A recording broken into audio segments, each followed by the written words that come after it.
pretty baby, don't bring me down, I pray. Oh, pretty baby, now that I found you, stay and let me love you. Baby, let me love you. Hello, everybody. Welcome back to another episode of that show that will not be named. I can't hear out of this ear today, and I'm kind of pissed about it, but I figured I'd attempt to talk about shit anyways. And today, I would like to talk about a genre of horror, a type of horror that I'm very much in love with. That being the Cthulhu mythos. I'm sorry. Mike's over there. Cthulhu mythos.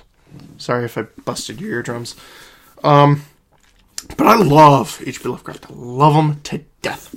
And I noticed a lot of people been talking about, like, oh, why isn't there, like, certain movie adaptations or movie adaptations that are super faithful to the originals and whatnot. And I'm sure people have gone into this before, but I just kind of, like, add my own little, every time I go on, there's always a limited amount of videos on delving into, like, the deep shit of, Lovecraft. And it's always, oh, these are top 10 video game characters that are Lovecraftian, or these are games that are Lovecraftian, or these are movies that are kind of Lovecraftian, or, stuff like that. But I'm just here to add to more the aspect of, like, the mythology of just, like, why certain things cannot be adapted, or why certain things seem kind of unadaptable. And in that, I pretty much mean, like, for a perfect example, people are constantly talking about, oh, why don't they make a movie of, like, Call of Cthulhu? And I've read Call of Cthulhu, and I just think that the way everything's set up, it would be kind of... Would it be boring? Would anyone think it's boring? Any of the stories? Because I know, like, you have your nitty-gritty, here's giant monsters explaining the lore, oh my god, I found a tome in the attic, and it told me all this shit.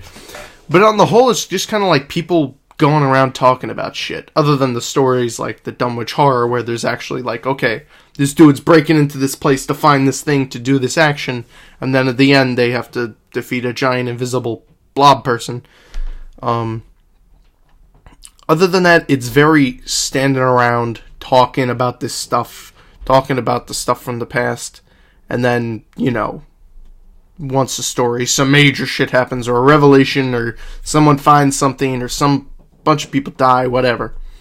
But I recently saw the movie Dagon, and I must say, I fell asleep through a lot of it. I don't know what it was, around like the middle part, when the guy got into the town. Dagon, of course, the film based off of the story Dagon by H.P. Lovecraft. I fell asleep during that movie. At least during the middle part. And then I was kind of like, okay, I'm back, I'm up, I'm awake. And I watched the rest, and it was like, okay, alright. It was okay, I guess. As far as movies go, apart from that, I also saw The Relic of Cthulhu. Relic of Cthulhu, The Last Lovecraft. And that when I first saw it, I was like, and I knew nothing about Lovecraft, I was like, wow, this movie's so cool, I can't believe this exists. And then after reading a lot of Lovecraft, getting into it for a while, I was just kind of like, I'm not liking this so much. Because it was goofy, it was just so fucking goofy. And it didn't really have anything to do with, like, I mean, they seem to create their own shit. They created their own stuff in it. Like, I'm relatively sure that Starspawn was, like, I believe it was a group of people or a race of aliens or whatever. And they just put it as, like, this one person, like, no, this is Starspawn. He's a dude. It's like saying, like, Gorgons. Like, it's a race, and then you make a person, this is Gorgon.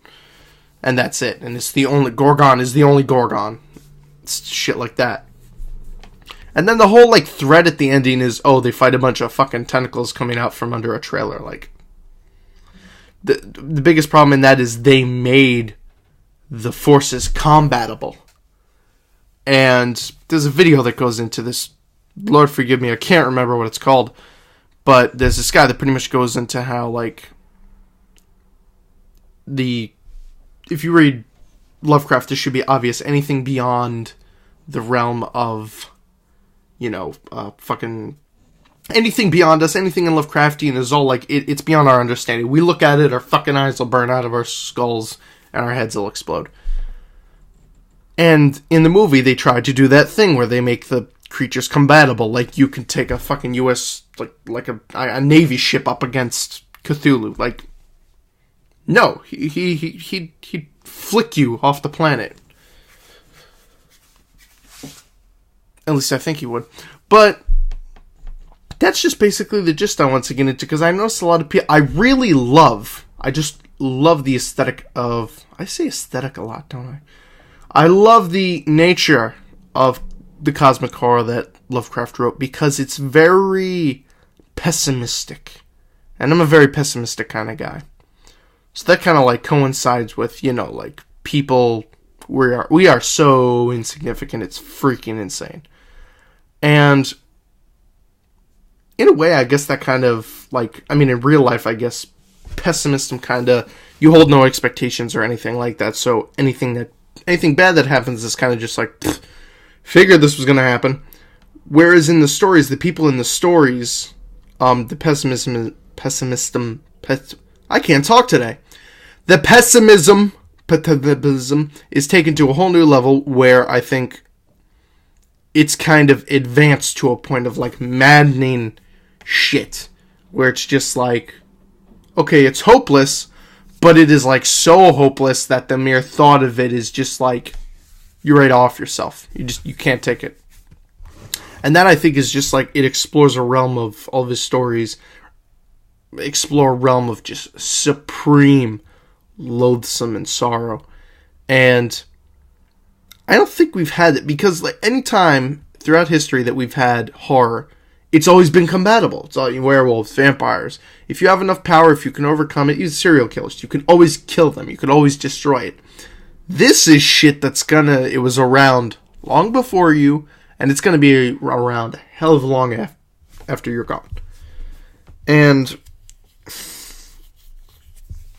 that, I think, is just interesting, because I think Lovecraft was really the first person to actually explore that. Whether he knew he was doing it or not, I don't know. I didn't know the guy personally. I don't proclaim to be inside of his head or anything like that.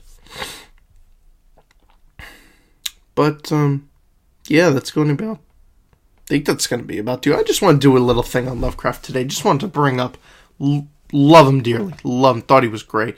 The whole racist aspect, though, like, with people saying that they should rewrite him because of the racism, or the racism in his stories, I don't give a fuck. Like, how many times did Mark Twain use the M-word in Huckleberry Finn? 2 or 3 times is good enough for me. I mean, that's like, he used the N-word. That's how people talked back then. That's how it was a thing. Well, maybe not in Lovecraft's time. I don't know. But I guarantee it was not uncommon.